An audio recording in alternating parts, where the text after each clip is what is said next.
I did the whole 1079 thing. That's when I really realized like what celebrities was and what that lifestyle was. And some of it was, most of it was super, super fun. It really was. It was just, you had to really learn where to, draw the line in the sand for yourself. I think that's the biggest thing it taught me. You got to know yourself and know where your boundaries is at. That's it. I'm cool with this. I'm not cool with that. I'm going to step off. You know that's it. It's time. It's time to slide. Yeah. And so I learned how to slide quickly. Yeah. Like when it didn't involve me no more. They said leave the Diddy party before midnight type shit. Slide. A lot of parties before midnight. A lot of them. Don't ever hit that third floor.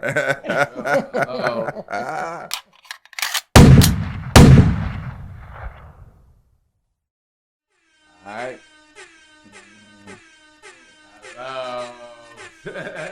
Yo, we back another joint, episode 163. Your boy Rich is here. You see we have big special locations and all that, man. Of course. Got the gang with me. Free is here. I'm on the check-in. We got a very special guest today. Introduce yourself, special lady. Oh, what's up, y'all? Congratulations on 163. I'm April Q, last name Russell, so that goes by April Q. What's good? Talk to me nice. So let's get into it. We here, we shooting. We got a different location. We did an episode here. We got some content here. We have Revolutionized Hollywood. She is the CEO, the creator, the woman behind all the magic. So she gets done everything. April, could you tell us a little bit about what you got going on and how you got started, where you're from, and your journey? Yeah, no problem. It's funny, as soon as we started, like all the action happened, right? Yeah. That's what goes on. Yeah. So I've been in I've been in media since I was about 8 years old. Okay. Yeah. So I had What was that? What was the 8-year-old media job? What were you doing? I was a kids news reporter. Okay. 80s crazy. Yeah. So at an ABC affiliate station, like really get up, go to work. Real job. Hair, wardrobe. Learn how to sit at the news desk, anchor the news, learn how to write for time, like 30 seconds is 30 seconds. It's not 32. You had to learn how to write for time, had to learn how to edit for time. So, like, did you say, like, yo, I watch the news and say, yo, I want to be one of them, or somebody just drafted you, or how did that work? No. So I had two parents that wanted to keep me out of trouble. Like, I was very young, I was diagnosed with like ADHD, but my parents weren't feeling that. They was like, no, we just gotta keep her busy. You gotta be careful with them diagnoses too. Yeah, they wouldn't even they just put that on everybody. It's a crutch. Everybody gotta self-diagnose or a doctor diagnose. The first thing you want to do is tell you something wrong with you so they can give you some dope. They can say you some dope. They can line you up. My mom and dad weren't having it. They was like, negative. Yeah. She bored. She need to be into something. Exactly. Let's go. And so next thing I know, I was auditioning for the local ABC affiliate Kids News, and I was clocking in, going to work for 4 years. So from 8 to 12 years old, That's hilarious. Let's normalize getting youth trained and employed so they could be polished, contributing citizens when they become adults. And they could add an income to the household. The fuck? You know what I mean? That matters. Like, let's get back to starting off young. My homie, he got 2 daughters. He got 3 daughters. All of them working. They all acting, doing something, and he managed them. He take their cut, and he put the rest of their bread in a trust or whatever till they turn 18. But what? You got to contribute to the family. All of y'all got to bring bread in. Like, what are you talking about? And you got to go learn a skill. Something. Contribute to the gang. What are you talking? What are you here for? We're not just going to be a bill. We're not going to be a bill. That's your dog and your cat. Yeah, exactly. I was contributing. So, from 8 to 12, I was doing that. So, for me, when I look at it now and I think about like just understanding like cameras and angles and writing, I'm like, oh, I did that when I was a long time ago. Yeah, that's crazy. Yeah. So 8 to 12, you did your media thing. So as you got older, where did your interest lie? What made you want to keep the passion going?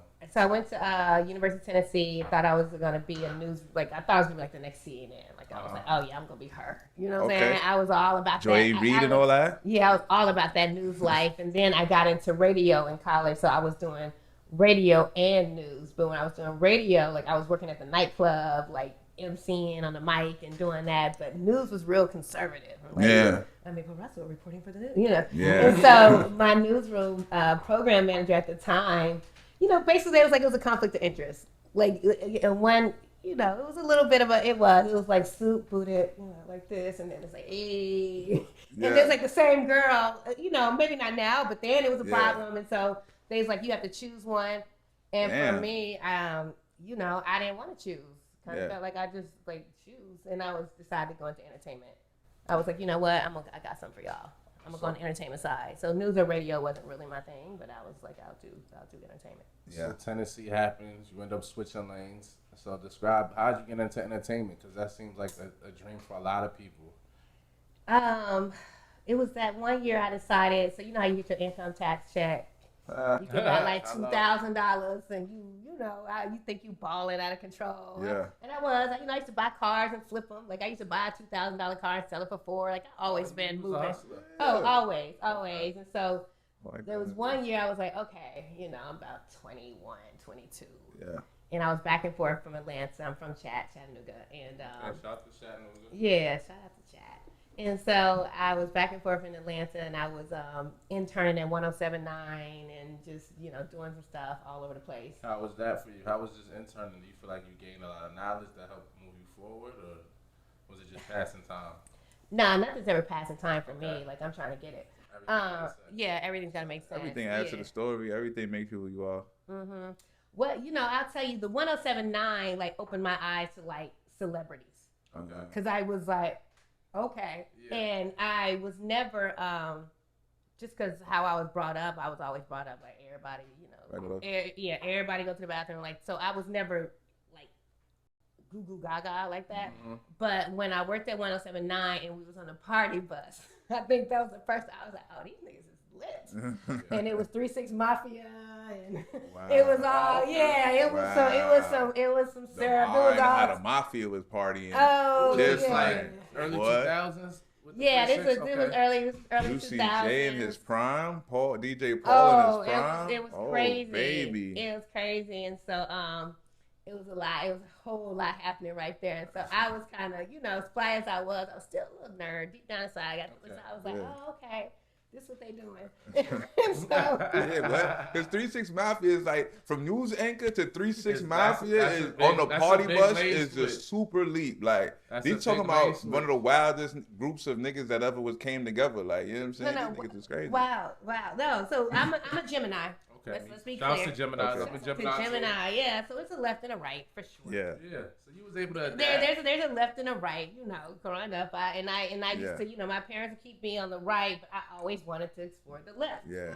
You know what I'm saying? So you date the trap niggas, you date that. So I'm always my nose over there, and my parents like, get your ass back over here. Well, you gotta see what's going on. Shout out to the parentals. That's that's what parents are for. They saved my life. Yeah. Yeah. Like I got enough of that, but then I was like, okay. I'm cool. They was right. It was right. Was crazy.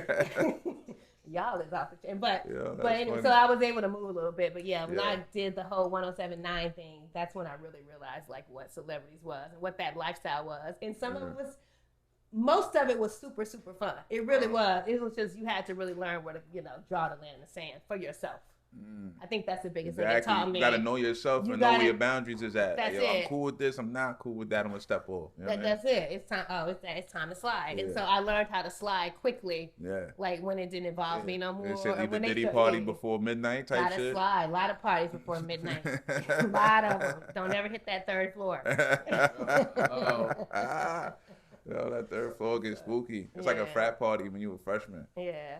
So you started in Atlanta first. And then you moved to Hollywood because it's revolutionized Hollywood.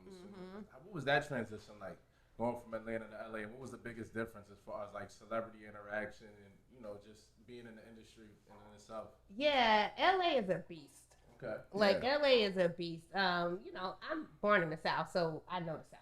So maybe it can be that, but it's two different cultures. Like out west, when I first moved there, it felt like another country. It don't feel like the U.S. Yeah. You don't feel, even if I go to New York, I still feel like I'm in New York. If I go to Miami, I still feel, because it's all the eastern part of the U.S. When you go out west, you want something different. Like different time zone. Oh, it's a different time zone. Lingo, different fashion, all of that. They moving different. It's just different. Yeah. And so when I first got out there, I remember I got sick for the first week, but it was just my nerves. Like I was like, what the hell am I doing? Yeah, I was like down. Like, and it was really I couldn't believe I had made that leap.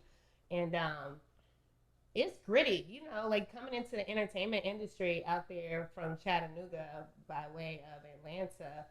It's just and it's great to have a great family, but don't nobody know nothing about entertainment. I feel like the first time to LA, I was like, yo, these are the biggest liars I ever met in my life. Like I thought I knew liars, But LA had a different level of liar. It's a different level of liars. Like I moved out there thinking I was in New York and I had won some competitions and some agents was hitting me up and they was like, "Oh, you should come to LA. You should come to LA."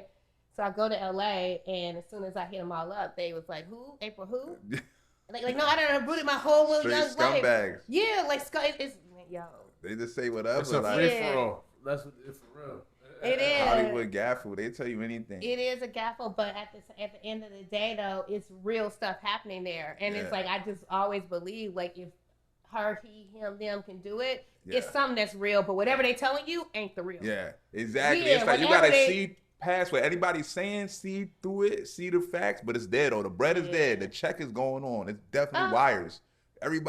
Somebody's eating. There's wires coming through. People are eating in out west.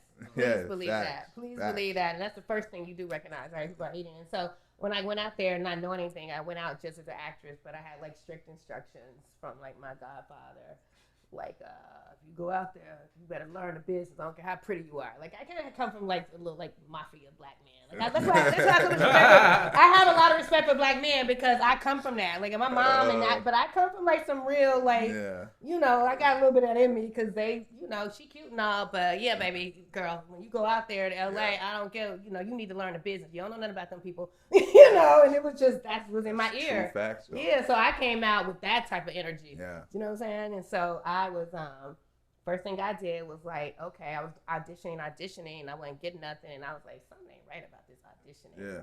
No disrespect to auditions, but I'm just saying on that cattle call audition, that's whack. What is that? Explain for the people because I don't know. That was a lingo. That was an industry lingo joint. Yeah. So like, we're casting tomorrow for 25 to 28-year-olds for the next big TV show come out at 3:00 to such and such spot. Okay. Yeah. So you show up like, okay, I'm doing this. 100 people there. Yeah, this is first of all, that's just it's a no.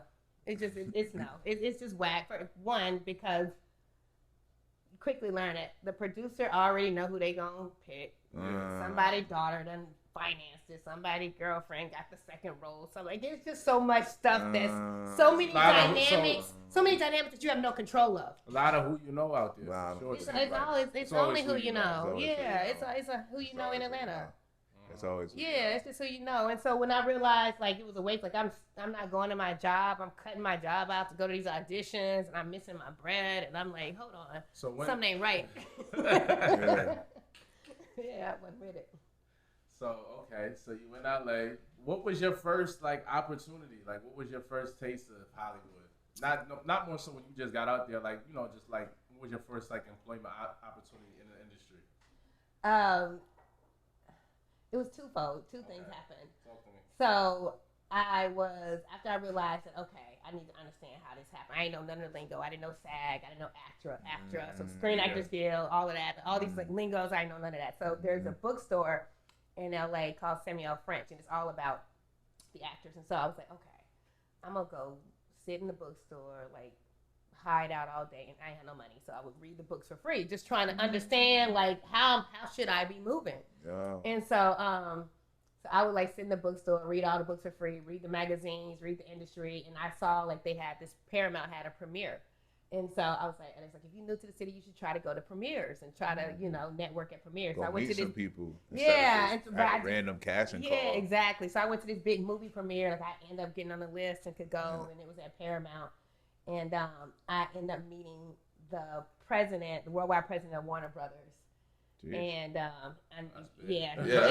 that's not calm at all. That's a good connection to make. He is. Shout out to Mr. Jim Cardwell. That's my people. Like, fast forward 10, we done traveled the world, done global assignments together. I was kind of part of his team that helped start a Norwegian IPO for production. So I met him, and he was all about like the business and like how it came together, and just I was basically begging him to like, can I just shadow you? Can I just shadow you?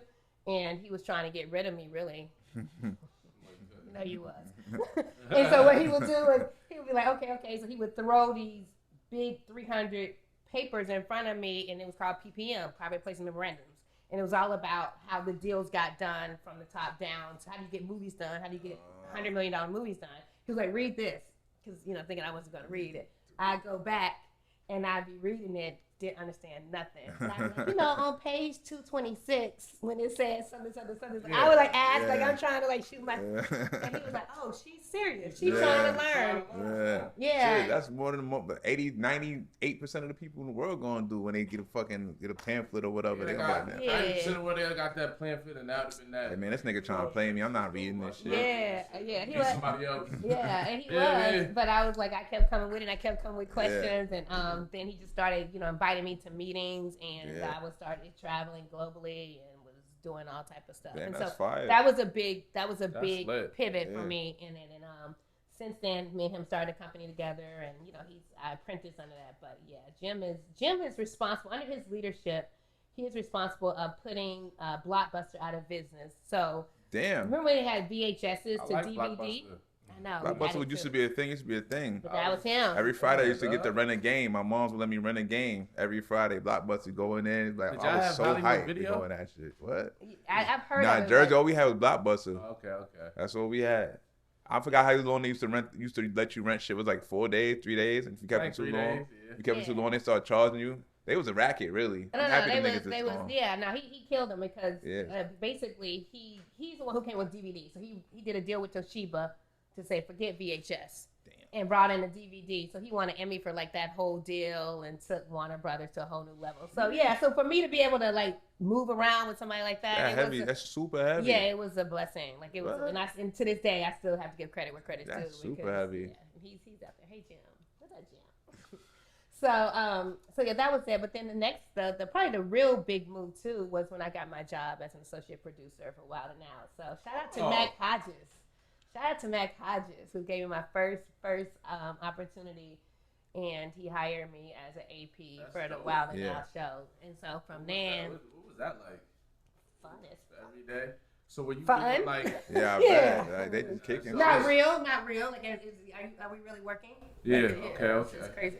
So was it just like when as an associate producer, what were your main duties that you had to do as far as? So at that time I was hired as AP associate producer AP for the DVD box set. Okay. So this is like season 3. Like this is top early season. Yeah. Like 21. Yeah. So DVD box set, and I thought I was doing it in my own office. I was doing it though. Yeah, what? Shitting me? Imagine my people. And so I had my own office and stuff, and it was really going to the set every day, understanding what was happening, what games were happening, how we were going to build it into the DVD, and how we were going to distribute it, and making sure we collect assets and some of that, and some of our work. Wait up, what does collect assets even mean?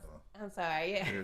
Tell us, you know what I mean? We doing a little real basic. Our constituency does not know what you're talking about. What does collect assets mean? Okay, my bad, y'all. Yeah, my bad. Little advanced.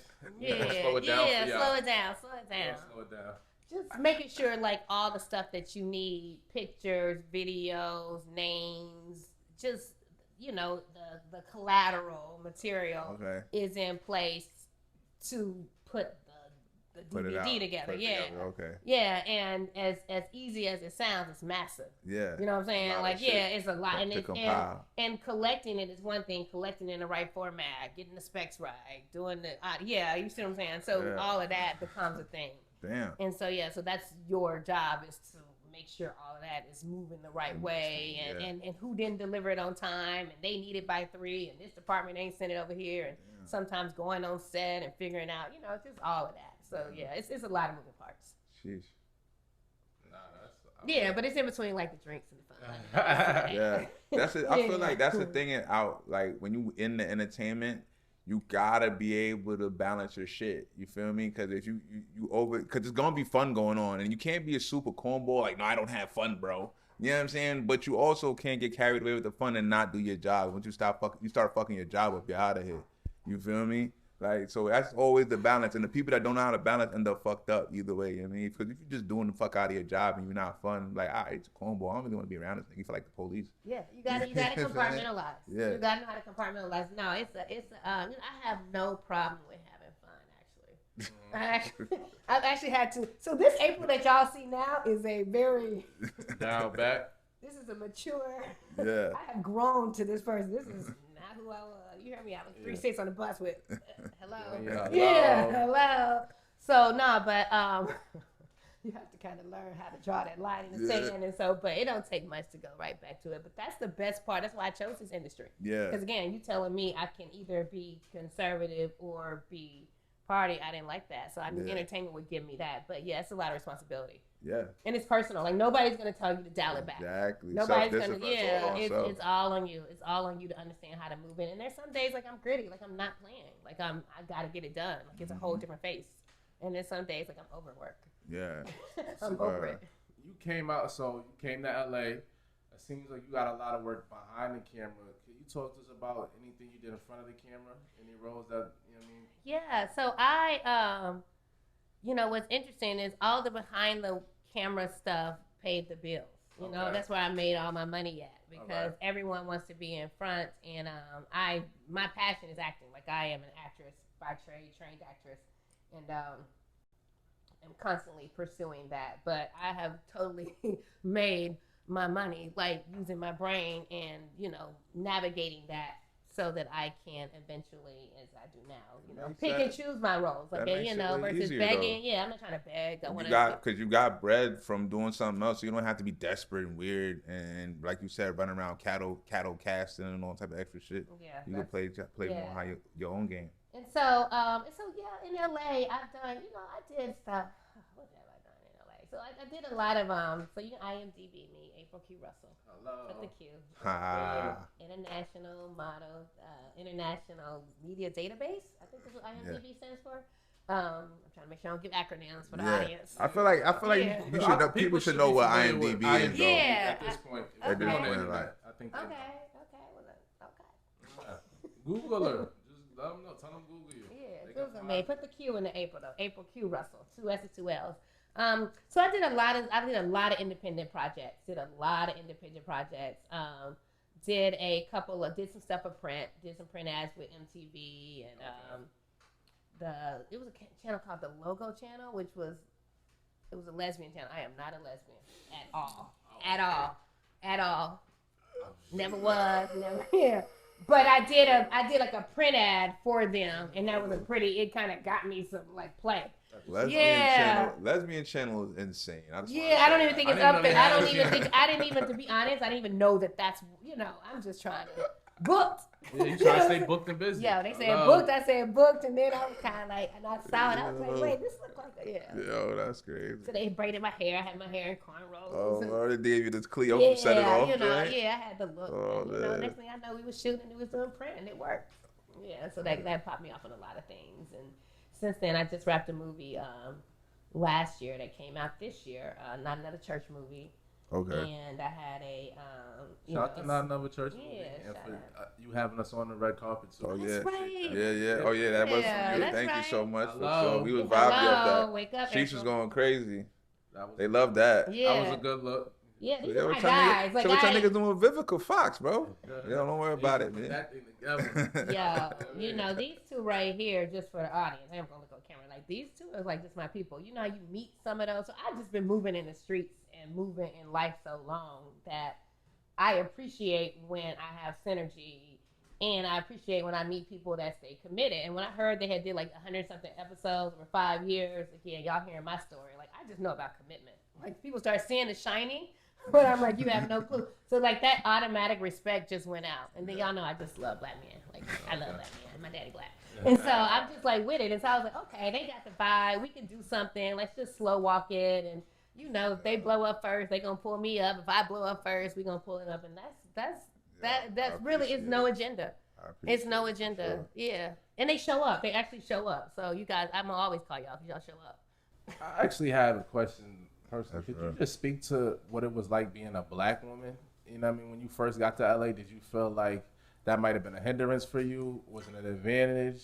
Or how did you navigate, just because, obviously in Hollywood, people always complain about the actors on Friends. They was getting so much money. Like white actors usually tend to get paid more than their black counterparts, even though a lot of the black counterparts are just as skilled. So could you just talk to us about just how you was able to navigate being a black woman in white Hollywood? I have been a black woman all my life, and I was a black woman in the South. Yeah. Right, Hello. So, you know, in all due respect, by the time I got to Hollywood, it was actually a little bit more freedom than hello. Yeah, for me, I was like, oh, y'all ain't from the South. Like, until you really grow up in the South, like, grow up, not move here, like, that's where you born, and the woods, you know, to stay away from them woods, because so-and-so got killed. Like, until you really grow up in that, it's insane. So by the time I went to LA, I was already on, like my daddy would say, you got to beat them twice. Yeah, that's just the goal. As a black person, as a black woman, you have to double beat them, so there's no questions. And so I was already on that, like, way before. So I didn't get to LA like, oh my God, it's a white man town. Like, I just, I just come from that anyway, coming from the South. But to your point, yeah, absolutely. And you know, it's like anything. At the time when I really first got out there, reality was just coming out, and so I'm a scripted act. I'm an actress. I'm not a reality star, and so I would say that I hate reality TV personally. You do? I just think it's horrible. Like, it's so cheesy. Like, it's so cheesy. The cutaway. Like, he just so made me mad. I just hate reality TV. And it's really pre-scripted. I know people that have been on show. They tell you what you're gonna do. Like, you have your love interest already. Like, it's so lame. Like, I don't know why people like that shit. I was crushed, and I found out that, like, Jerry and Maury, like, you know, I used to think Jerry Springer when I was a kid, like, oh, they're really wildin'. But then my uncle had a friend that went on one of those shows. Like, they paid her like $350, and they just had to say some nut ass storyline, like, "Yo, I've been sleeping with my sister's boyfriend." Like, it's just fake fight. Don't keep your hands open. Don't punch nobody. Yeah. So I can see what you're saying about reality. Disgusting.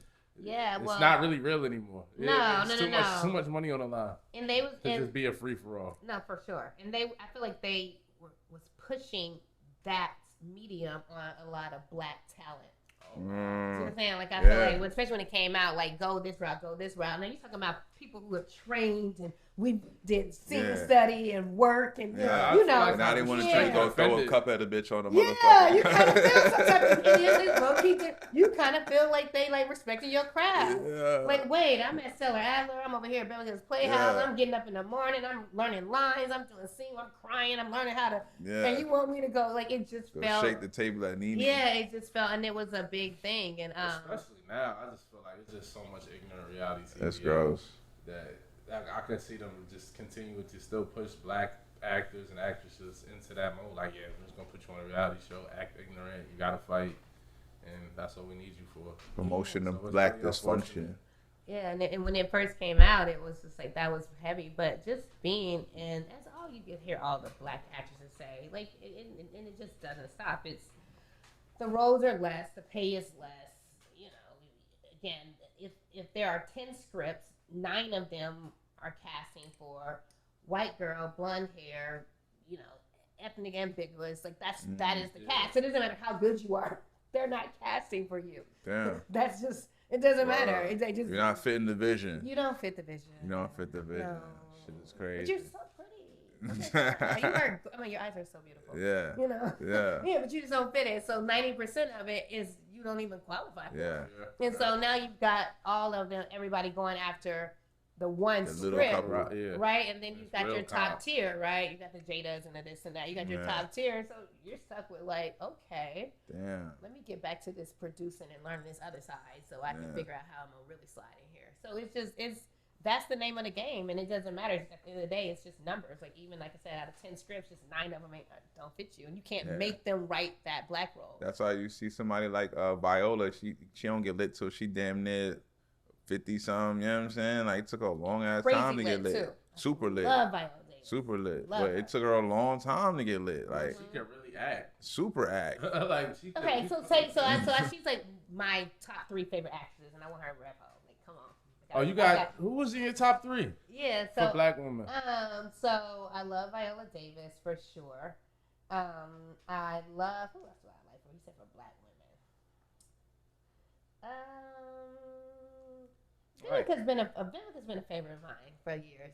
Vivica's been a favorite. You gotta put Vivica. I would add Angela Bassett somewhere. Angela Bassett for sure. For sure. Angela Bassett for sure. Like, listen, Angela Bassett for absolute sure.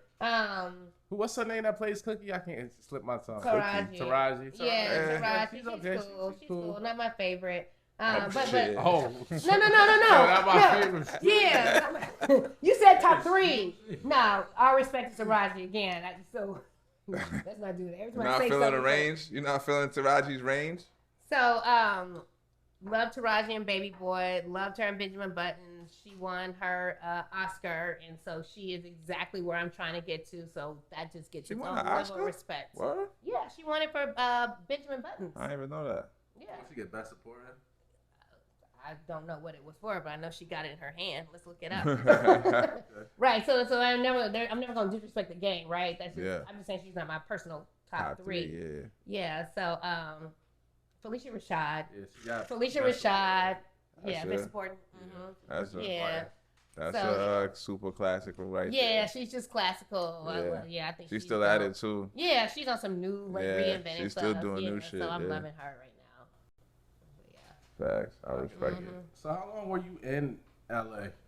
18 years full Damn. time. 18 years. So I'm kind of just new back in this new, I call it New Atlanta. Talk to us about that transition back and what you learned from LA and what made you actually want to come back and start Revo. So LA is home for me now. Okay. I mean, yeah, it's home. It's You from the West, you like Pac from the East, but then the Dodgers the West. yeah. So I got Southern values, West Coast swag. That's what I say. So I was out there so long, but so COVID hit. What was interesting, and so me and a couple of partners of mine had pending deals and meetings all through LA, like at CAA, UTA, all the different agencies out there. And we was like getting ready to take meetings and pop our shows off. And so, me, I'm slated to be the next. I'm next up. Like, I'm hot in the streets. It was really had been a long time coming. And we was hearing this little thing about COVID, and I'll never forget. I was in North Hollywood, at Universal Studios, like right in that area. And breaking news came on. It was like, and we had a meeting that day with CAA. And CAA, for y'all don't know, is like the largest agency like in the world. So everybody's like repped by this agency, whether you're like an actor or a producer or a writer. Like this is like the big agency. So when you're trying to get your project in there and they're taking a meeting with you, you're feeling pretty good, right? And so breaking news came, and I think it was Tom Hanks. Oh my God, Tom Hanks has gotten COVID. This is going rapid. And so as soon as CNN reported that and Tom Hanks got COVID, I swear it's like somebody took the lights and just said closed and shut. You just saw your emails. Cancel. This office is closed. This is closed. This is closed indefinitely though. Like and it was literally like somebody took the closed sign to the city And just clipped everything. Clip that shit. good night, go home, get you a cup of coffee, hug your kids. It's a wrap. And so I was just kind of sitting there like, wait, what? And for me, it was the first time I realized, and I'd always gone back and forth, but it was the first time I realized I wasn't from LA. Like I remember because Reality check. yeah, no work, no motion for me, Yeah. right? Like I don't have cousins and family. Like everything I do out there is movement, and even if my friend base, it was still kind of movement and work and so forth. And it was just like, okay, if we're not working, what am I gonna sit here and stare? Yeah. Like what am I doing? And so I thought I'd go home and talk to my parents and see what was happening with them, kick it with them for a while. Thought it was gonna be like maybe 30 days. I was like, okay, we'll be right back. Mm-hmm. So I came, I flew to chat, played with the nephews, doing all of that. And a tornado hit my hometown that same, and that and it hit. Not only did it hit my hometown, but this is the first time it like hit the subdivision of my parents. It like hit our whole neighborhood and our whole house. Damn. And so it devastated, and I was there, and we was like running for cover. It was crazy, right? Yeah, it was nasty Insane. work. It was insane work. And so I was like, okay, what's happening right now? And so then I had to like kind of help my parents get like resituated and removed into temporary housing. And COVID is still happening, like not even still happening. It's just doing like this. It's just turning up and not yet. And so I was like, okay, now's a good time to think about what I'm gonna do. And honestly, to be straight up, what I did was I enrolled in law school. Okay. Huh? He's like, I'm gonna go that route. Okay. I'm gonna do something. Like, I'm gonna So I'm gonna come out top. how do we go from law school to Revo? So I said, okay, I'm gonna do entertainment law. Look like we're gonna be sitting down for about 2 years.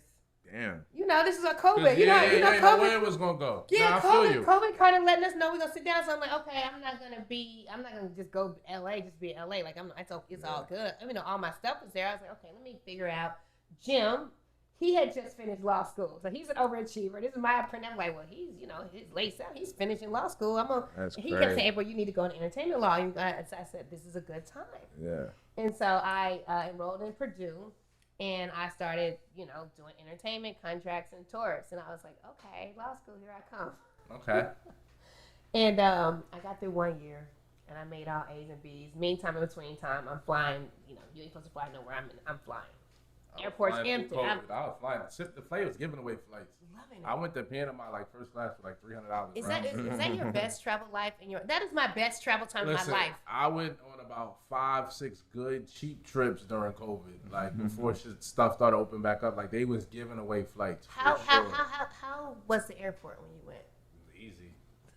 It was like golden. Yeah, it was COVID. Like I'm literally calling back home. Like y'all need to stop watching CNN. They lying to y'all. Everything's open. Nobody's just out. Like because I'm seeing that they had you thinking like this stuff was closed. Yeah. I'm like no, I'm in the checkout line right now. Yeah. It's open. What I will say is, cause I started traveling. Like I was doing a lot of travel during the height of COVID. So like a lot of places like Bogota, Panama City, they did have like curfews because of the COVID, so that was kind of whack. But like you said, like it was giving away the flights. I was like, I gotta get out of here. Like, I just can't just sit in the house. No, never, absolutely not. Nothing going on. Like I gotta see something. I gotta figure something out. They used to fucking stress in the airport about having the vaccine. I'm like, no, bro, I don't got it. And I'm not you said you had your vaccine. I'm not getting it, and I don't got it, and I'm not getting it. Like, not getting then it, what? don't got it. Like, not doing it. That's the only stress I was going through. I hated that shit. Yeah, I missed though. Delta had nobody could sit next to you. I want to go back to that. I don't want nobody sitting next to me. Yeah, I They love OD with the what was that shit? What was that shit they called it? The 6 feet shit. What was it again? 6 feet. It had a name for it though. It was social distancing. That shit was hilarious, yo. Niggas was not jacking each other. They don't fit. Yo, fam, back Yeah, up, bro. yeah, I smoked a lot of personal blunts during that time too. I can't pass to you. Yeah, I can't do nothing. I can't share anything. Nothing's shareable right now. Like, sorry. Nothing shareable. Nothing was shareable. Can I ask you something? Do y'all miss social distancing? Because I be kind of wanting that little space. Sometimes, you know what I'm saying? Sometimes, so I'm like, yo, social distance was lit low key, but then other times, it was kind of weird too, like the way it was set up in certain places, like the big, like you go inside of fucking bars, fucking glass, plexiglass, shields between niggas. We talking about like you stand in the supermarket line, like you can step back a little bit though. If you stand in, you can give There's me space in here. There's space in here. The X is on the floor. The X is on the floor. Like, fam, stand right here when the niggas in line, recently, bro. I was in the grocery store and the old lady kind of hit me with the, can you give me a couple of space? Because I didn't realize like I was on my phone talking and like, I was behind her. No, she did. Yeah, she did. Give me a little space. You respected it though. Too. I'm like, say? Oh, my I just bad. step back. I'm not gonna argue with no old lady. You know what I'm saying? Respectfully. You kind of felt like, okay, I was a little close anyway. Yeah, I was a little You too know what? much. Let's I am up on her. Yeah, I am up on her a little too much. Let me back up. Let me back. Happily. You Yeah. know what I mean? So yeah, I feel that. But yeah, so I did the entertainment law, and to your question, after I got through my first year, and it was cool. I was, again, I was bored, so I was trying to do something. I got all A's and B's, and what I realized, I was like, well, damn, I did good. And I had been wanting to write my book for a long time. Yeah. And what it showed me was, okay, well, you're not no lawyer right now, but you still are a writer, producer. And it taught me how to write, because in law school, you have to read and write. Like, there's no faking it. There's no just scanning the material. Yeah. Like, you either read in 200 pages or you not. Mm-hmm. I didn't know I even had that in me. Like, trust me. I didn't know I had that level of discipline in me, but it taught me that, and it let me know, okay, if you can do that for torts and contracts, which is okay, you can do that for your own self. And so that helped me to start writing my book, Blay Home.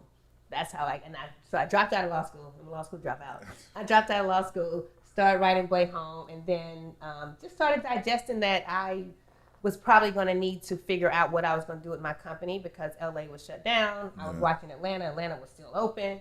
And I said, I've been trying to figure out, was I going to come to Atlanta and what I was gonna do, and it was a good time to figure it out. So it's either now or never. And so I started like sliding in and out, living in hotels, and trying to figure out what was happening and looking at what was missing in Atlanta from the Hollywood side that was in LA, and it made me think about the Revo concept. Okay. And I was like, okay, these are things that happen in Hollywood. That's you know, but I didn't see them in Atlanta. So I said, okay, if I come, let me come with something that's brick and mortar and go for it. So that's how it was birthed. Briefly tell the audience just about Revo and what they can sign up, like what they can use it for, just so they could be informed. So Revo is a social and creative clubhouse. Social because, like we said, entertainment is supposed to be fun and it's supposed to be work, right?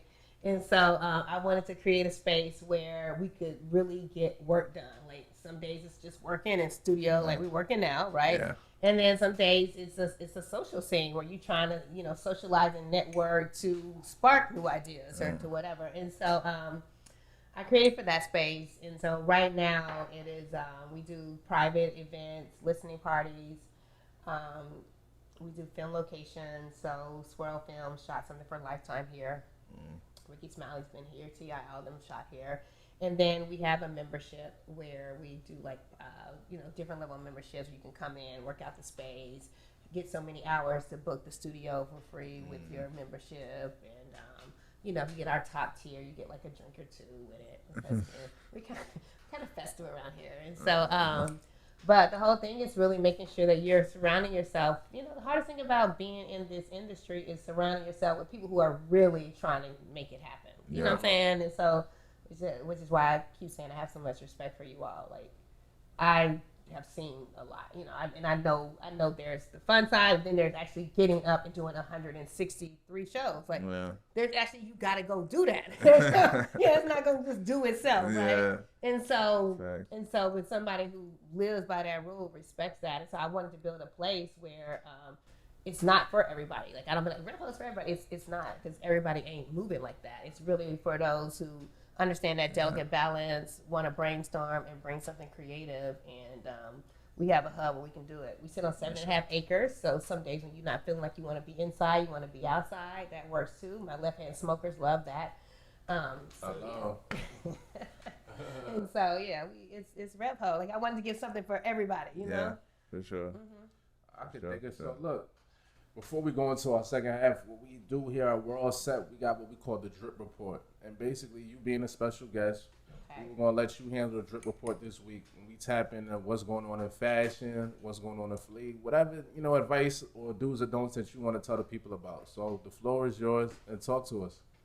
What's the Drip Report for this week? The Drip Report for this week is I'm all about keeping character in your style. Okay. And I'm going to go with the veneers. They're too big. And I'm so fix your mouth, fix your teeth. I done got my Invisalign. I looked at my bottom teeth one day. I'm like, ooh, you're a little crooked. I wanted to straighten them out. But at the end of the day, I'm like, they only gonna get so straight. Like, it is what it is. Yeah. You got I still appreciate human teeth. I didn't mean to cut you off. No, but like, y'all are getting ridiculous with the veneers. Like, they don't even fit y'all mouths. I think to jump straight to veneers is ridiculous. Like, you didn't even try to fix your real joints. How you don't even try to fix your God-given joints before you rip your whole shit out and go to some whole next level, shit? Braces and Invisaligns work. They work. And brushing your teeth. And so that's why I said character. First of all, everything about you is supposed to be your character. Like, your mouth is a character. Like, give me a little character. Don't give me her teeth. Like, I don't want her teeth. I want my teeth a little more polished, but I still want my. I need my grill. I need my jib. Okay, like when that's so funny. I was getting my braces at one time. And it was like, we can make them super straight if we pull 4 teeth out. You don't have to overbite. I was like, wait, you want to pull 4 of my perfectly healthy teeth out to do what? And they was like, well, make it. I was like, I don't care about overbite. Like, I've had an overbite all my whole life. It's my character. Like, that's who I am. That's who you are. Yeah, that's just who I am. So I'm just like, I want to tell people, like, even no matter what, dress, hair, teeth, all of that, like, have your character and then own it. Yeah, you can fix it. You can make them straight. Like you said, jumping straight from, like, I haven't even tried. They just like a lot of people don't even realize like you shaving your natural teeth down. Like these are nerve endings that go All to your type whole of shit body. go Like, through you your just brain throwing and some all shit- type of shit. throwing shit off when you Very playing key with that. joints, be like So- fucking with your health, son. Yeah. Yeah. Just brush your teeth. Baking soda, peroxide, get a All little that. You know what I'm saying? Get your shit And together. keep your character. Like, it's about who you are. You know what I'm saying? Like, your mouth, that's you. That's you. Yeah. And it ain't like, don't get it fixed. Like, I'm not saying that at all. But don't feel like you got to go look like 10 other. I don't want the same mouth as everybody else. Rip your whole mouth out and replace it with porcelain is just ridiculous. Like I've never had a man say he won't date me because I had an overbite. that's No, not he's never looked at my mouth and said, nah, baby not girl. hers. Yeah, overbite ain't there. Yeah, Not you doing it. need to pull them 4 teeth out. Yeah. Yeah, I hate feel that. like the dentist is a big racket too. You feel me? Like you go in there, they're gonna tell you pull this, that. Cause they getting mad bread for each tooth they pull. They getting good paper off that from the insurance company, from there, you know what I mean? Like, so they're not gonna really tell you like, oh, like nothing's ever gonna go wrong if you just Yeah. whatever. They never say that. They like, oh, they Everybody give you the is worst case scenario. salesman. Yeah. Sales is the #1 game in life. And Facts. you really understand, like, it's sales. You have to sell that service. It's Whether all you're bread. a dentist or a doctor or entertainment professional or Facts. this or that, you gotta sell. Fact, I went to the dentist like what was it, like 2 months ago? Man tells me I gotta pull my wisdom teeth out. Shit said they ain't gave me one pain in my whole motherfucking life. Not a twinge of pain. Nigga tells me I gotta pull them out. For what, bro? And they don't hurt. Yeah. Yeah. Talking some eventually shit. Well, until that happens, bro, I'll, then I'll run we'll up in here cross when that that path. happens. Yeah, I'm saying like fuck out of here, homie. I feel you. So yeah, that's my trip report. Okay. Well, we're gonna be back second half. Elite scumbaggery. Oh yeah, you know that's on the Rural way. Set, segment. Get into the Some culture, more with man. April. We're gonna get into some culture. We're gonna find. Well, you say you like black man. We're gonna get We're deeper gonna into see, yeah, we're that. gonna see how much we really like them. Oh, why? You asking about something specific? We gonna see We'll what we gonna save do. it. We We'll gonna come save it back. for We the coming next Oh, back. is this a Yeah. surprise? Yeah, I might not even know who everything's they a are. surprise here. We're all set. It's Oh, always a shit. surprise. I don't even know them. Yeah, ready. Holla.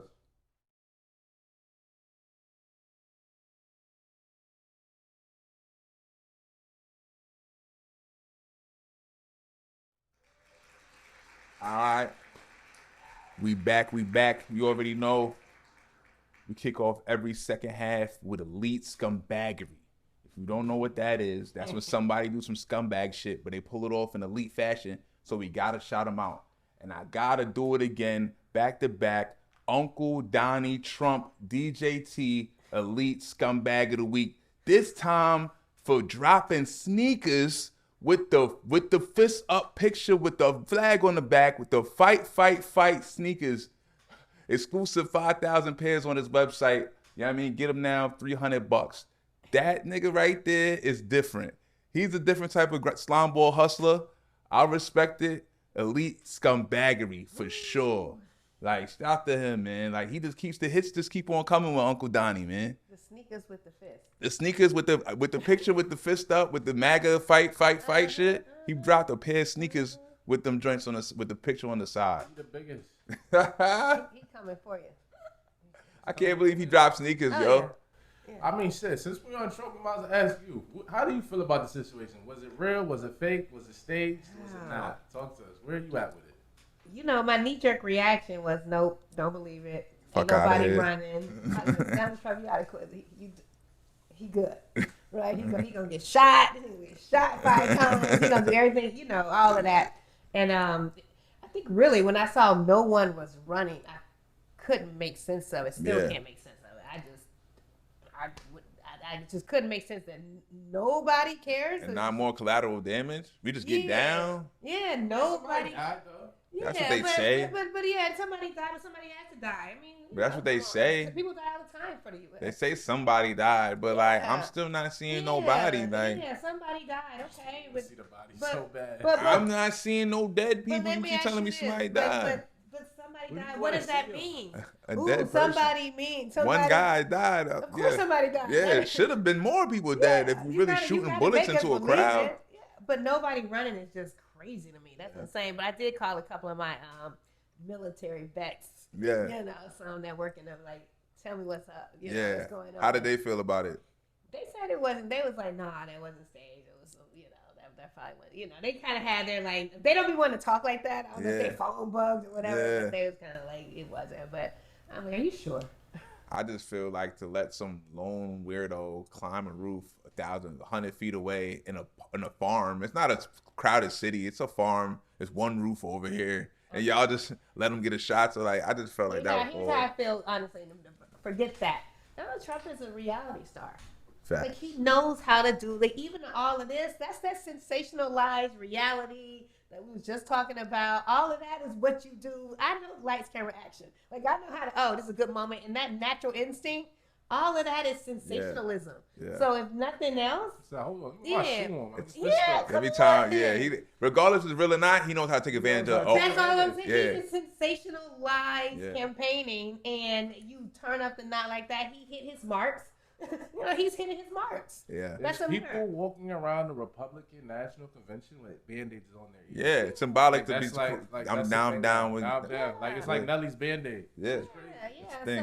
So some of all of that to me is where he played it up. Just I would expect nothing less from a reality star. He played into it like nobody's business. So I don't know that somebody else, another president, might have got shot in the ear, might have ran and ducked, but not Donald. He gonna come back and give you The fist, yeah, like- with the fight. Yeah. Like that's what he goes. Of course you gonna do that. Yeah.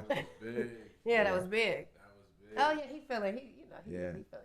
Yeah, He in the street. man, you see him at the RNC, they just eating him up, and he just sitting there loving it. You know what I mean? he They don't gotta do just, they too much. He they can just buffing cruise him. to the election They now. buffing him at the RNC. Oh my God, He we just need beat a him so bullet. much. Yeah, he just beat a bullet. He's the Trump supporter. biggest. He beat a bullet. That's what they're gonna tell He you. beat a bullet. I know y'all say he's a tyrant, but he's not.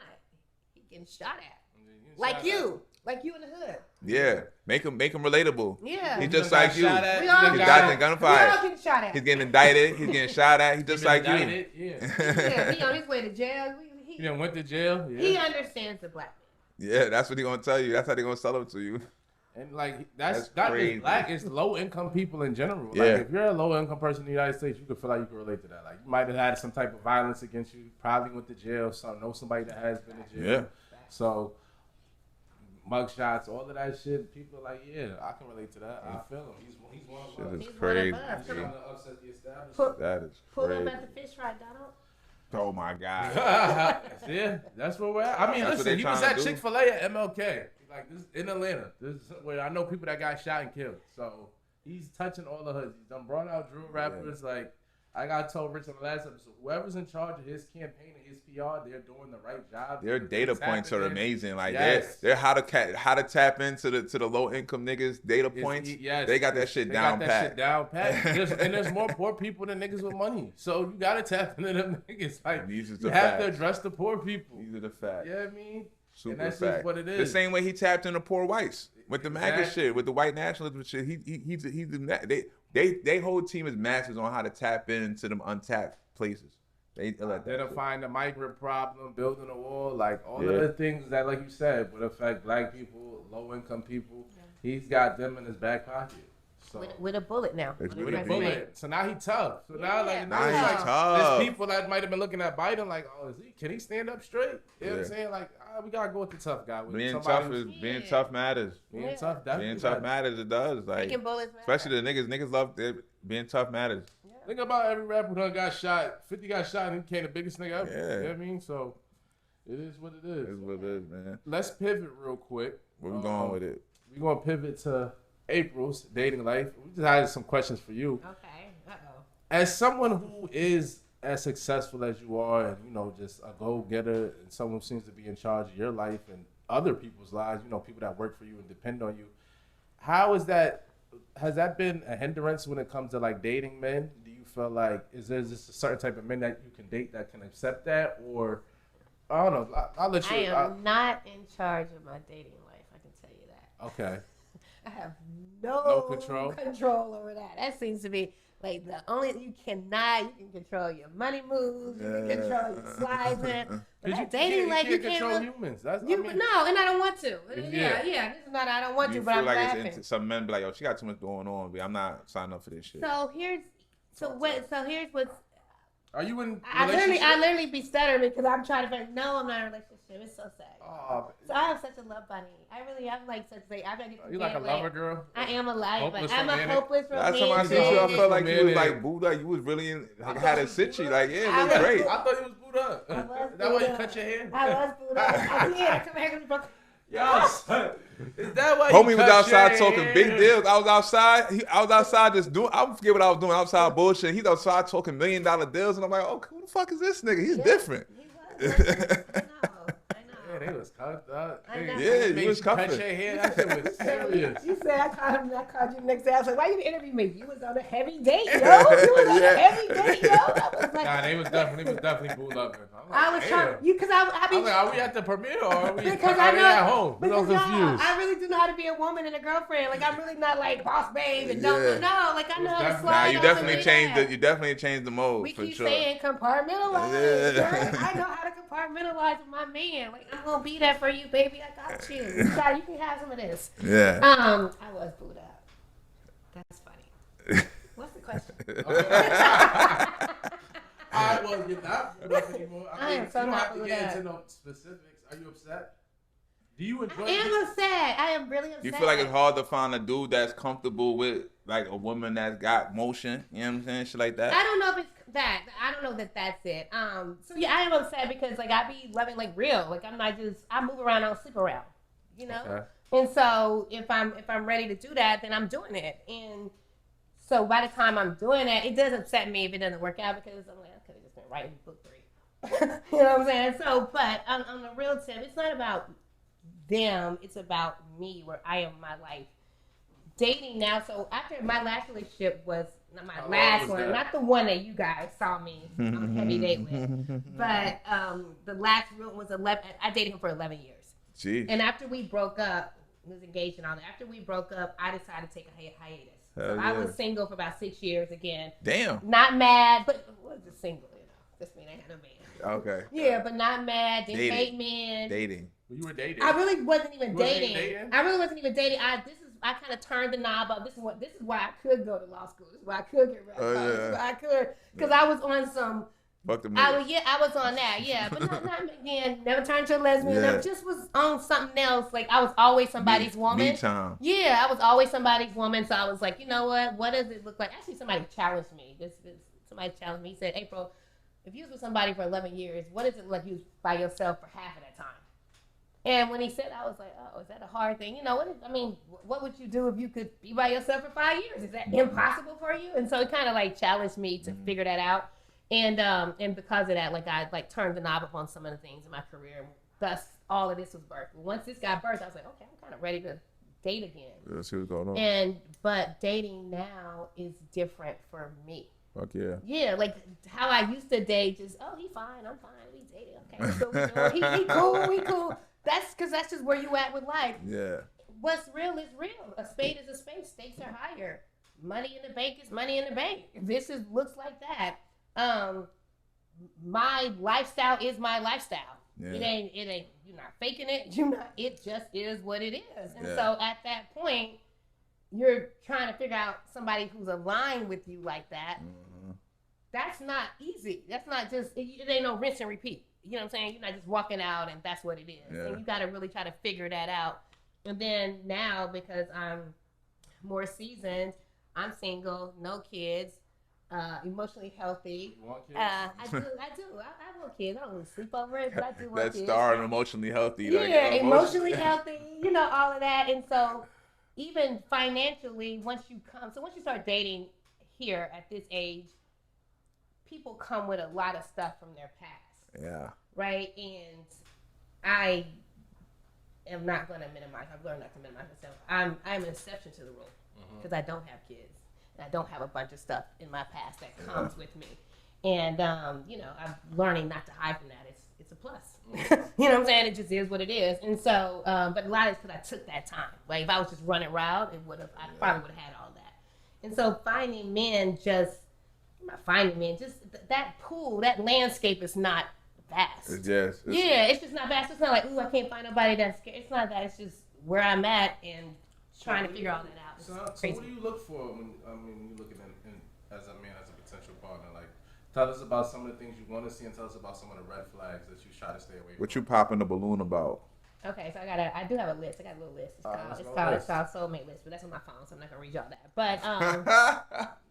But you know, it's like so on my list I was like, okay, I have a list of like my wish list, and then beside it I got DB, stands for deal breakers. Okay. Meaning like, you know, this is a deal breaker. Tell us the deal It's something breaker. to Let's just start wish. with the bad. Yeah, Let's what's the start deal? with Yeah. Let's start with the deal breakers. Consistency. So when you say consistency, what inconsistency? And he texting you every day, calling you every day. What is consistency to you? So What does that consistency look like? consistency is showing up consistently. Showing up by phone, in person, whatever all that looks that we've established is consistent. Like, come on, we're all said we're not gonna make this rocket science. It's this is when we start getting too deep. It's consistency.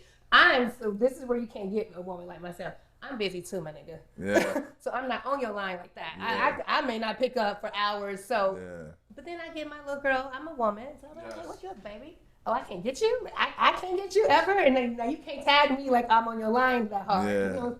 And so when you start missing them days and in between, and we ain't really establishing no type You're of super rhythm. distracted. Yeah, you super occupied, and that's like lack of consistency for me, and it's just it doesn't make a lot of sense. What else?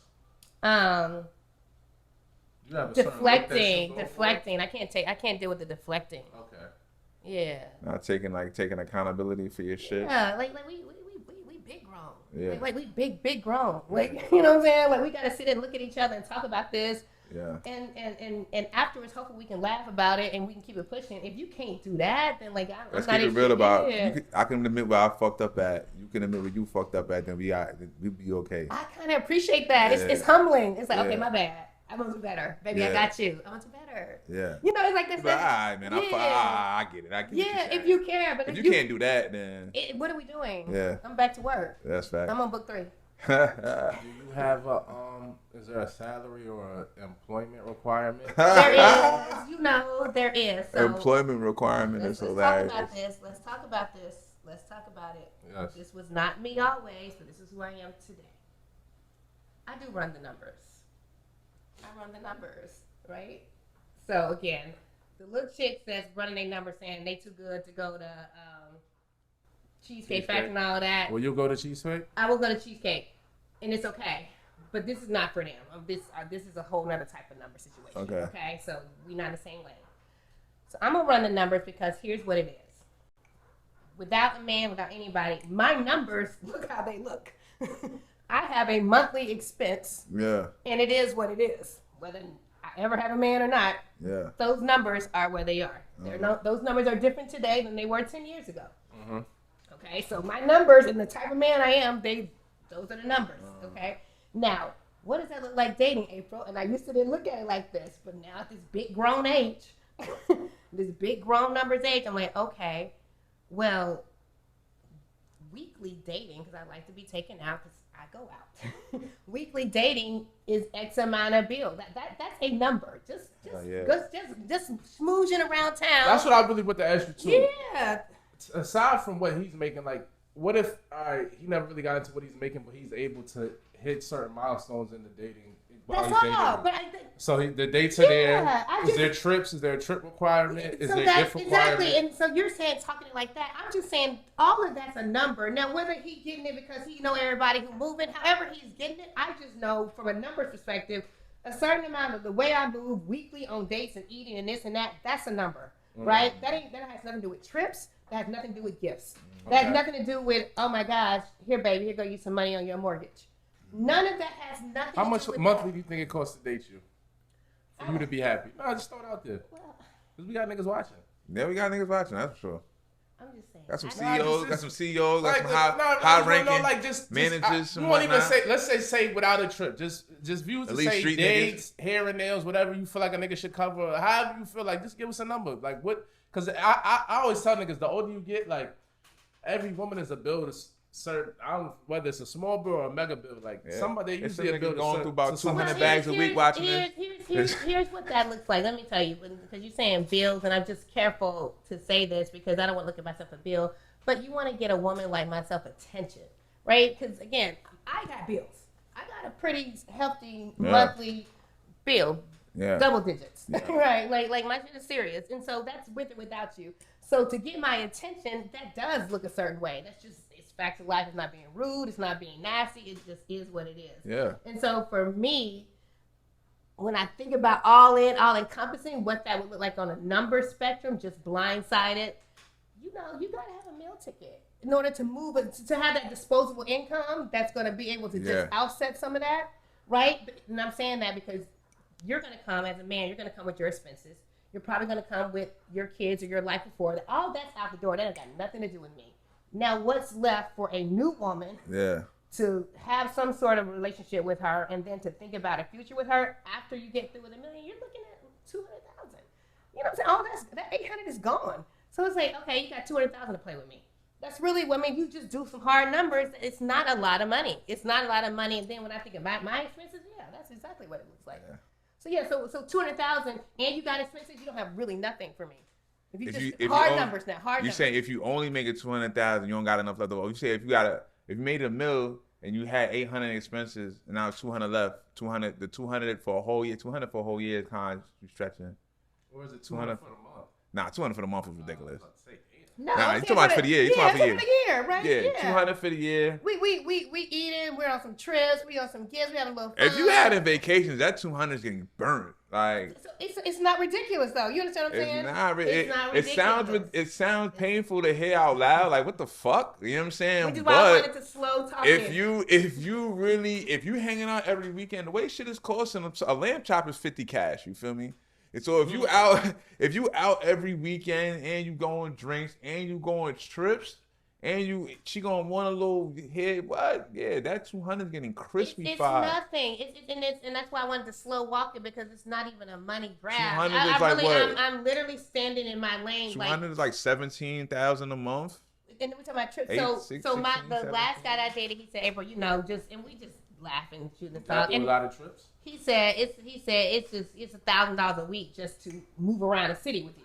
You know what I'm saying? Just moving around, eating, drinking, which is very realistic. Again, I'm kind of spending that just eating. Shit is getting out of control at the restaurants. They price gouging niggas. You feel me? Yeah. It used to be an argument. A $100 dinner used to be an argument. Now you can eat a $100 dinner by yourself.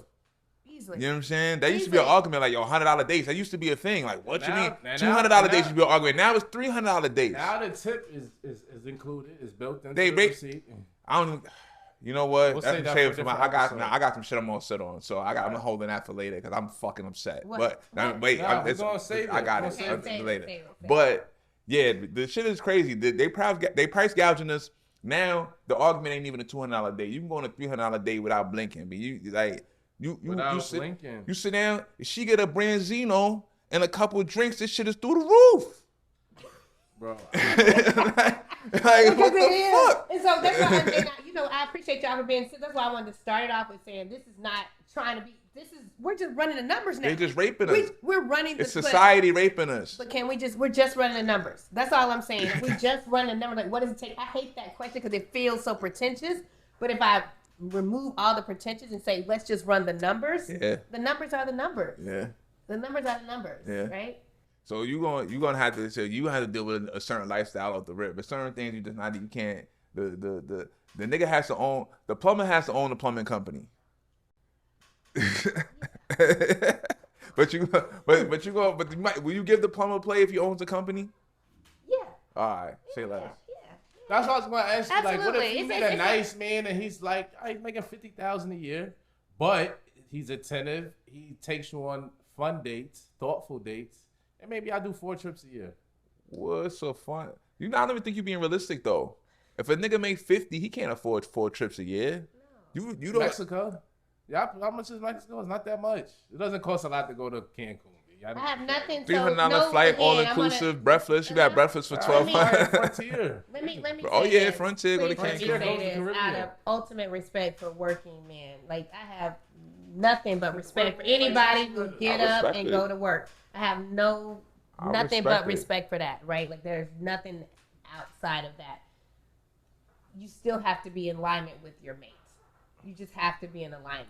Yeah. And the person that I would have dated that, yes, may have came years ago, but that's just not the same yes that I can give now. I would be being fake and lying to say I'm, that just doesn't work for me. And that person, and I got a lot of nice guys who are in that, but that's just, it's more than being nice. I feel like like you were saying, being on time with your partner, I feel like as a man, like you should know better, like to go after a joint that's gonna end up draining the fuck out of your pockets because she's used to a certain kind of lifestyle. That's just not smart. It's not intelligent. It's like you got to make educated decisions about the joints that you try to holler at. You know what I'm saying? Like I just feel like yeah, but you can find a bad joint that's in your life path, like that's on that she's not fucking going. She doesn't want to go to Capri. You know what I mean? She's good. Like you know what I mean? Like Miami. and that's okay. Yeah, and that's okay. And that's okay. The I would say the difference. I'd like to say the difference about me and some of the scenarios that you guys are throwing out was, so a woman having a certain lifestyle, who has made her lifestyle, is gonna be a lot harder. Oh yeah, if she made it herself. What? I've got a lifestyle, and niggas have been taking care of me for 10 years, so that's my lifestyle. Yeah. Those are two different lifestyles, true, right? True. Yeah, like True, I get up every day, and this lifestyle is just what it is. Cause it's just what it is. It's right. So if she worked for her own shit, you really not negotiating the fucking no thing. Yeah, it's not nothing to talk about. And that's not being boss bag. Again, I'm a love bunny. I don't even want to be that in the bed in the room behind closed doors. That is not who I am by no means. Y'all see it.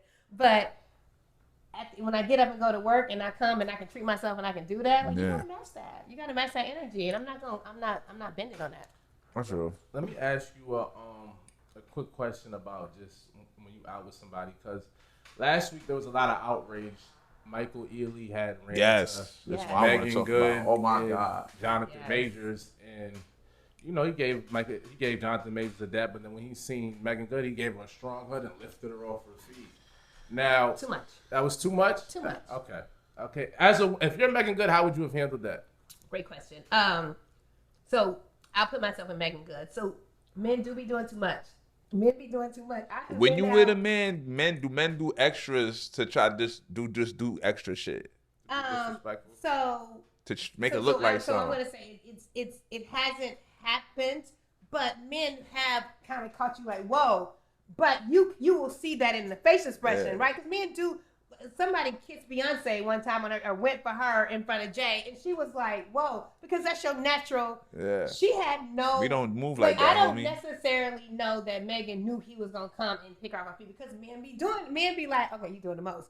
But you will see a certain reaction. She had no She had no get the fuck off me. Like she had zero get the fuck off me. Yeah, there would be a reaction that so you can't control that. So he was out of bounds for that, right? Yeah. So that's not like, oh, come do this. Now my natural knee jerk reaction and my boo right here is going to look a certain way, which just felt like a little awkward. It wouldn't be like, hi. It would be like, wait a minute. And I'm quickly to daddy now. You know what I'm saying? I'm you know what I'm saying? I'm console my nigga immediately. Like he's bugging. Like he's bugging, I'm here with you. No. You're gonna be embarrassed, my nigga. You know what I'm saying? I'm not gonna embarrass my man. You're gonna whatever I'm gonna do right now, my cane is so tight, you about to feel stupid. Right? And so the fact that didn't happen, and there's a lot of ways that can happen. It was right? nasty. There's a lot of ways that can happen. It didn't happen. That's where I felt was funny. But then, I thought her man could have reacted a little bit different too. It was nasty all around. Let's look to that. What would you think? What could Jonathan Majors have done? How do you think he could have saved himself some pride? Because once she's airborne, he could have. Well, you know what I'm saying? It's a couple of like hold her down. No, like, bruh, like I got men that if I'm out on a date and I'm with a man and another man come and doing too much, you got a little. Come on, y'all move like that. You got hold on, bro. Stiff arm. There's a little something there. I just feel like it's not like it was the first date. It's not like a first date. Like this is my bitch, bro. Like we've been together for a minute. My man's not hiding in his phone. I've never dated a man that. He looked the other way. He was like, I don't. No. He got blind real fast. Yeah, like he ain't know what to do. He was like, no. He got thrown for a loop. He gonna check me later, man. He may check me later if I didn't do nothing, but he's definitely making this something. He's not hiding and scrumming in his phone just for his own man. He got lost for a second. Just for his own man pride. Maybe he was thrown off. That's what you do when you with a joint that's not your joint. Like when I'm with a joint that's not my joint, and I'm on the first date or two, and a nigga see her do too much, I'm looking the other way. That's not my concern, like, cause this is not my joint. Yeah. But they've been together for like 2 years. Yeah, she You was feel there me? through the trials He and all was that. he was well within his rights to hit him with the stiff arm, like, homie, you're bugging out. Like, you know what I mean? Like, That's it. Nobody would have thought anything about it. Yeah. Everybody would have been like, respect. he was well within his rights to hit with the stiff arm. Yeah, For but sure. I will Hit him. say, That's fair. honestly, it started with Megan. I think she could have. She was so happy. Yeah, She was came giddy. up, she Yo, like, damn, like she yo, my jumped in his nigga, arms. word is born, bro. Yo, my nigga, she'd have been single, bro. The second her feet, yo, while she was in the air, Exactly. while her feet hit the ground, she'd have been single, bro. Like, are you dumb or stupid? You yelled out with glee when you seen another nigga? Not yelled out with glee. It was glee. And then the nigga lifted her, spun her. Yo, dog. Yo, your feet leave the ground and the niggas embrace, this relationship is over. Leave the ground and left and then the right. That was a Left and the right. Yeah, that was a left and the right. The body rock in the air is insane. I don't even know the last time I do that. I'm only doing like that type of hug with somebody I cracked before. You know what I mean? Like, I so obviously Yeah, killed. you I don't even so do all that And if I. honestly, I don't if even do all that see if one of my I. old joints with a nigga, I'll give him grace. I'll I give respect to they sitchy. Like, You wouldn't even know I killed because I'm not even doing I all might that. even say, "What up, sis?" Like I'm one of them type You of niggas. feel I'm not even me? gonna do the extra. That like, was crazy. So I feel like it was disrespect. Diabolical from light Michael skin Ealy. shit, Oh, bro. It was Sure, beyond for sure. disrespect. from Michael Diabolical Ealy. light skin shit, And bro. then Megan Good followed up with her own version of disrespect. Oh yeah, she threw something happened where she felt she needed to jab that nigga in the ribs, let him know she getting That played was- still. that was 'Cause disrespect. that was crazy. That was that. Oh yeah. So in terms of just on its surface, I think Megan. But like you said, we don't know. Like I think that was the point. Yeah. Right there. Whatever happened, and it's like, don't get it twisted. These Don't get niggas it love twisted. me. Don't get it twisted. niggas love me Because, out you know, here. we do be doing don't get it twisted. So y'all see one thing, but them don't get it twisted moments have to happen sometimes. I think that's what that. Them don't get it twisted Yeah. moments. I hear y'all talking, but them don't get it twisted. He need to understand. Yeah, Like, I feel like that was. y'all never know. I'm with you on that. I feel like that was in there for sure. Quick question sure, for before we sure. start wrapping this up. I want to pivot back to Revo. Talk to us about, you know what I'm saying, your goals for Revo over the next 5 years, goals for yourself, and what do you see in the future? Where do you want to take it? And talk to us about you working with Sin TV, if I got that right? Oh yeah, we forgot about that. Yeah, CEN. yeah. Tell us about that real quick and tell us about your goals moving forward. Okay, so really quick. So yes, I have started as the interim vice president of marketing and acquisitions with Culture Entertainment Network. Okay. Shout out to Shout out to CEN. Michael Covington, visionary CEO. It is a new network for a new way to watch TV, right? So tired of stop searching, start watching is the whole premise, like not having to search for 2 hours before you can watch something. But we are also on it starting a video podcast channel, and so you're gonna see your guys right here on the channel. And culture, so it's going down. They're doing they launched in March the 29th, and so brand new. And it's gonna have everything that your Hulu, Netflix, any of these channels would have on. Interesting part about it, so for all my producers and production companies, I am in charge of acquisitions for feature films and podcasts and even original series. And so if you want to hit me up and let me know what you got, we are taking on, I'm looking and seeing what the projects look like. There are opportunities for incremental revenue. And so meaning you just sit back, this is another way for you to, get some revenue. We do a 50-50 ad split. So CEN is happening, Culture Entertainment Network. So I'm excited to be a part of that, brand new to the team. And, I'm just trying to see how to make it shake. That's what's up. So goals, right? Oh, yeah, go. Yeah, I was just about to ask. Talk to us about your goals. So I compartmentalize my goals in buckets. Okay. Right? There's personal goals, there's family goals, there's professional goals, and there's spiritual goals. And all of those look very different. Let's talk about professional goals is scale RevHo, 5 locations, different markets outside of Marietta. Blay Home, finish the trilogy. Tell us about the book. too. Yeah, Give us the book. Blay Let them know. Home. Yeah, Blay Home is book 1. Book You 2 have is an coming offer out. on set. Yeah, Blay Home book 2 is coming out at the end of summer. It's the second of a trilogy, so it's a 3-part series. Blay Home Urban Fantasy. This is what I wrote after I dropped out of law school. Yes. And so the goal there is book to feature film adaptation, Okay. right? So we want to see that with a Paramount, with a Universal, Okay, with a yeah. Warner Brothers, Liddy. with a Marvel, Liddy, yeah. lit. That network to you. Yeah, so Fire. So that's the goal there. We talk about RevHo scaling, and then personally, back to that love life. I would like to. Again, I'm a helpless romantic. You Aw. wouldn't know it because I'm so single. I'm super single. Can I say I was super single? Make sure you got 200,000 disposable for her. Yeah, minimal 200,000 I feel so disposable. bad by saying that. For the year though, not for the For month. the year. For my If you street got niggas. 50, just take It's on a couple one lavish niggas. trip and Listen, then man. step It's a off. couple niggas watching this, running through 200, 300 bags a week that'll be like, yo, man, I sweep her off her feet. Fuck you talking about? Yeah, sweetie, y'all gonna be like Megan. Like, then left and right me. Then, okay, no, they clowning. Oh, They clowning, but Nah, listen. Have that 200 ready. If you only got 50, you might only get a season out of it. She's single. I'm super single though, y'all. It's Yeah. sad how super single I am, but I'll stay super single before I get into some bullshit. Nah, for So real. that's what that is. And then spiritually, I just want to be impactful. Like I be wanting to figure out everything how I learn. How can I shake out of my head into somebody else's and impact? And so I'm just about we all supposed to be doing that. If we're not doing that, then what are you doing? Nah, for real. Yeah. And so the more of that I can do in the next 5 years with friends, family, foe, people I meet that just makes sense, it's like I feel like I'm doing my part. Nah, that's That's dope. it. I keep it That's simple. dope. I want to give a quick shout out to Thug for finally getting the white judge. Yeah, that was gonna be my world set, but yeah. I ain't gonna expound on it. I'm just happy he finally got a white judge. But we can get into our favorite segment, of course. At We're All Set, we got a segment called We're All Set, where we say we not feeling, what we not jacking, what we want over, done with, wrapped up. You want to start it off, Free? Yeah, I started off. I'm gonna do a quick pivot. I was all set on judges. Young Thug's trial. I felt like it should be a mistrial, but I also want to say I'm all set on Phil Knight, Team USA, and Nike, but not including Jaylen Brown. And it's just extremely political. I don't like the disrespect. I'm also all set on the Team USA's committee because they haven't made a decision on whether or not they're gonna add Caitlin Clark and Angel Reese when two people are injured and they're not even gonna be able to. What are they waiting for? Yeah, I don't know. What are y'all waiting for? Like, let's add them to the roster so I can actually have something to watch. And yeah, so I'm all set on that. I'm all set on Thug's trial. It needs to be over. Like, 2 judges had to step down. It's a shit show. It's a mess. It's really embarrassing for Fulton County. And yeah, that's what I'm at with it. Free the black man. Yeah. Free the black man. Oh God.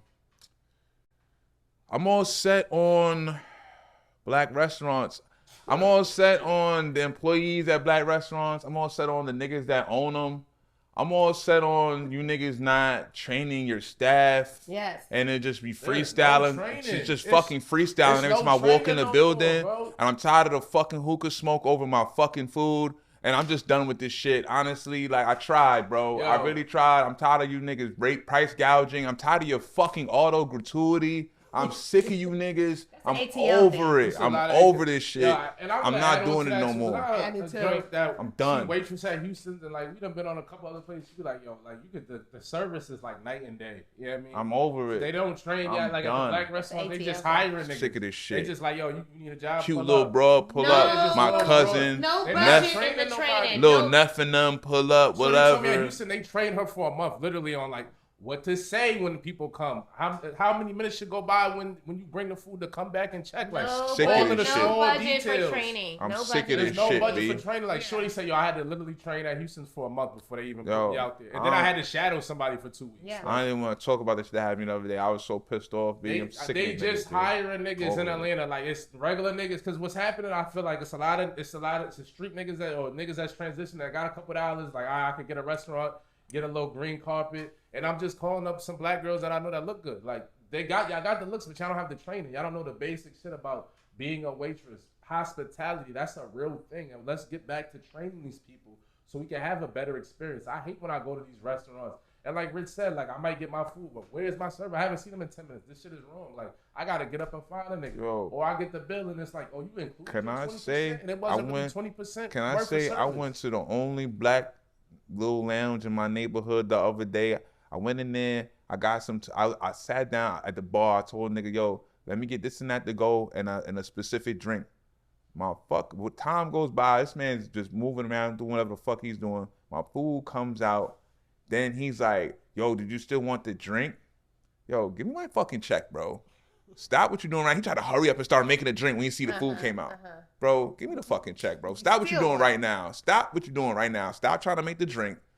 No, it's over, bro. Like, this is not how this shit operates. Like, if you know anything about being at any kind of bar or restaurant, when somebody orders the food and to go with a drink, he wants to drink right now, to drink while the food is. If anything, you tell them niggas, yo, it's packed back here. Wait 10 minutes to start that nigga's food. I need like 20, 30 minutes to bring the nigga food out. You know what I'm saying? Let the back of the house know what's going on. Like, it just threw me for a loop. Yeah, it just had me so pissed off that I'm like, yo, you know what? This is the final straw with these niggas, B. Thank you. I'm done with you. I'm like, it's my final straw.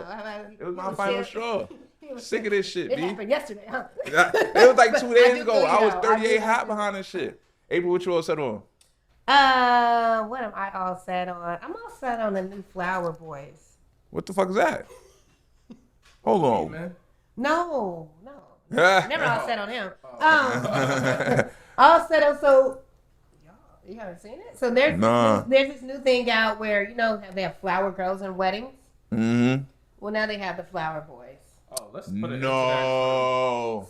Let's put it. It's insane. Let's bring back gender roles. Yo, and Let's so just let them, like, I saw one. I thought it was like a one-off, right? Because I you know thought the man just like bring the ring out. That's Like, it. the Yeah, most ring he- bearer. That's it. No, Yeah, now they got the fanny Oh pack. yeah, no. They got the fanny pack. Flower boys is disrespectful. And not only the Flower Boys, it's like regular niggas like trying to be like, and they throwing them like you know, they giving that little swag throw. But I'm like, but I don't ever want you to be a Flower Boy. Let's stick to grooms, man. No, they're Flower Boys. It's brand new. It's Yeah, I don't flower. like I'm that. just I don't like it at all. I Like if don't I say, like hey, you gonna be at my wedding, you gonna be a Flower Boy. I Even though can't you gonna bring your condone swag that. to it, you throwing the flower.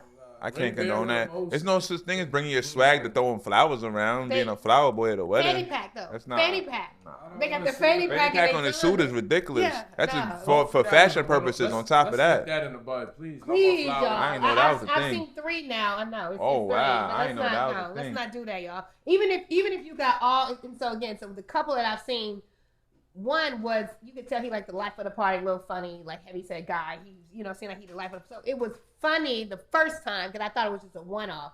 But now I'm like, oh, this is like 3 and 4. Oh, nah, Flower nah, we Boys can't is a do new this. thing. We can't do Yeah, this the at all. Flower Boys.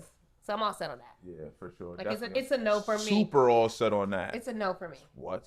For sure. We appreciate April for coming. Word. Get a Make sure y'all book. Get her book. You know what I Stay mean? home. Look at the brand in here. Show them the mug. You got April. Covering up Big World Set. Rev You got Ho. the Rev Ho You know what I mug. mean? You got shot glass. You know what I mean? If you in the, you know what I mean, the A, wanna make some content, pull up over here, man. Holla at the people, man. Shop with us, man. AllSetPod.store. Get you a mug, get you a hoodie and all that shit, man. Rock with us, support us. Thanks for watching. Holla. Yeah, Rev